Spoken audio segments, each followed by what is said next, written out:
It's Wednesday, October 1st. Has chosen to shut down the government over a clean, nonpartisan funding bill. Their bill, they call it clean, we call it totally partisan. The blame game is on as the U.S. government is now shut down for the first time in 6 years. It's tiring to look out at combat formations, or really any formation, and see fat troops. U.S. Secretary of War Pete Hegseth calls out overweight troops and says he'll impose the, quote, highest male standards at a rare gathering of military commanders. Well, why don't you just join our country? You become 51, become the 51st state, and you get it for free. At that same meeting, U.S. President Donald Trump circles back to the idea of Canada becoming the 51st state. Ones that are run by the radical left Democrats. And why Jays and Yankees fans may have to cancel travel plans if they want to catch their team on the road during the ALDS. Stay with us, Canada. Your morning starts right now.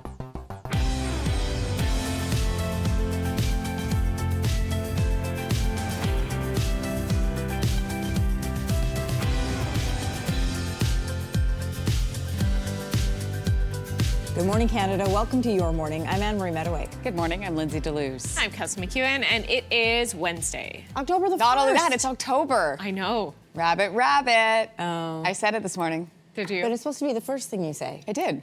That's what I'm telling you. I said it this morning. Oh, I thought, like, you saying it right now is the first time you sang it. I'm like, that's not how that works. It was like, no, I said it the first thing, which I was very happy about. Sometimes I read headlines and I think, what time in the world am I living? That's 100% correct, because so much happened on this, this week. And let me get to it, because this morning, here we go. The U.S. is facing a fresh cycle of uncertainty, with the government now shut down as of midnight after senators failed to agree on a last-minute funding bill. Republicans once again rejected Democrats' proposals to avoid a shutdown, fix health care premiums, and spare Americans the calamity of skyrocketing through the roof health care costs. Regardless of the cost, regardless of the consequences to the American people, this truly is a Democrat-owned, Chuck Schumer-owned shutdown. This is the first U.S. government shutdown in nearly 7 years. The Democrats are demanding stronger health care benefits. Republicans are opposed to that and have been pushing to temporarily maintain current government funding to allow more time for negotiation. So what happens now? About 750,000 federal workers are on unpaid leave, but essential workers are expected to continue as normal. Well, the Democrats want to shut it down, so when you shut it down, you have to do layoffs. So we'd be laying off a lot of people that are going to be very affected, and they're Democrats. They're going to be Democrats. Ahead of the shutdown, President Trump suggested irreversible layoffs. On the White House website, there is now a ticking clock marking the duration, there it is, the duration of the government shutdown, blaming the Democrats. So if you have plans to travel to the U.S., be prepared for delays. Canadian travelers can expect to face longer than normal lines at airports and land border crossings. Although air traffic control and TSA workers are considered essential, they won't be paid until the shutdown resolves.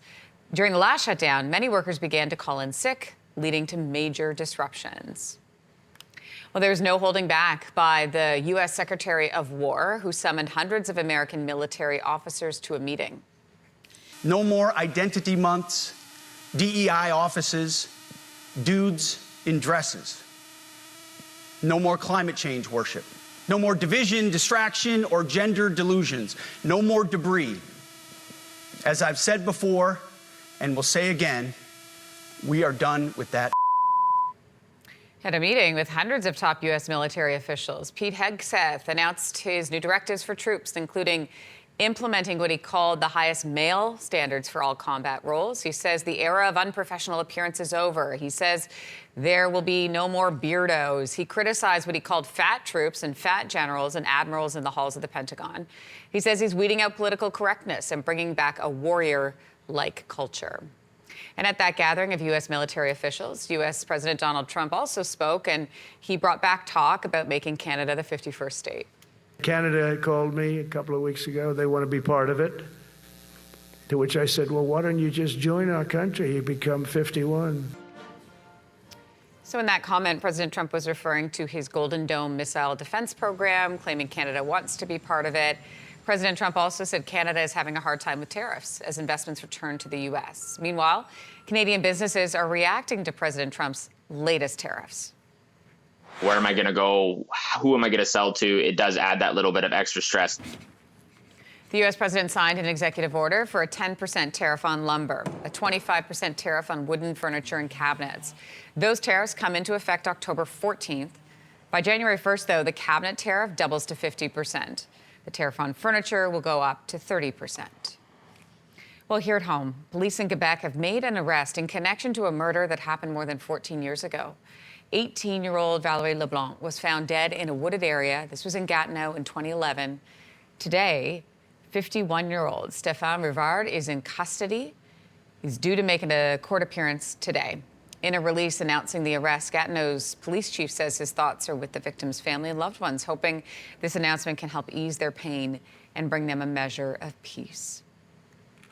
The minimum wage hike has officially taken effect today in several provinces. So, Ontario, Manitoba, Saskatchewan, Nova Scotia, PEI will see a wage hike today. You can see on your screen the increase ranges anywhere between 20 cents to $1.30. So here's the breakdown. Ontario will see a 40-cent hike, bringing the minimum wage to $17.60. Manitoba is up 20% to $16. What did I say? 20 cents to $16 an hour. Saskatchewan's minimum wage is now at $15.35, up from $15. Nova Scotia and PEI seeing the largest wage hikes of 50 cents and $1.30. Both the Jays and Yankees are taking steps to pack their stands with their own fans during the playoffs. Now, keep in mind, we don't yet know who the Jays are playing. For the ALDS, the Yankees, though, are limiting ticket sales to people living in New York, New Jersey, Pennsylvania, and Connecticut. Meanwhile, the Jays are only selling tickets to people with Canadian billing addresses. If the Jays take on the Red Sox, it doesn't look like Fenway Park is restricting sales yet. Game 1 of the ALDS is Saturday in Toronto. Hey, George, we heard you're looking for a ride down Bremner. We just might have the horse for you. So if the Toronto Blue Jays... He probably doesn't need the extra incentive, but George Springer has some anyway. The Toronto Police Mounted Unit is offering George Springer a ride on one of its horses if the Jays win the World Series. The horse, by the way, is named Blue Jay. Springer said after Sunday's game he wanted to ride a police horse with his, tarps off. A celebration. An Ottawa grandma, speaking of celebrating, is ready to leap into her 75th year. Nervous at all? No. That's Linda Wood. She decided to skydive to mark her 75th birthday. It wasn't just for the fun of it either. She's been volunteering for Hospice Care Ottawa for the past 12 years. Look at her go. Wow. Oh. So she's great feeling. Yeah, she's raised more than $7,000 for the organization, and 3 of her granddaughters also joined in for the skydive. Aww. You can still donate through the Hospice Care site until the end of the week.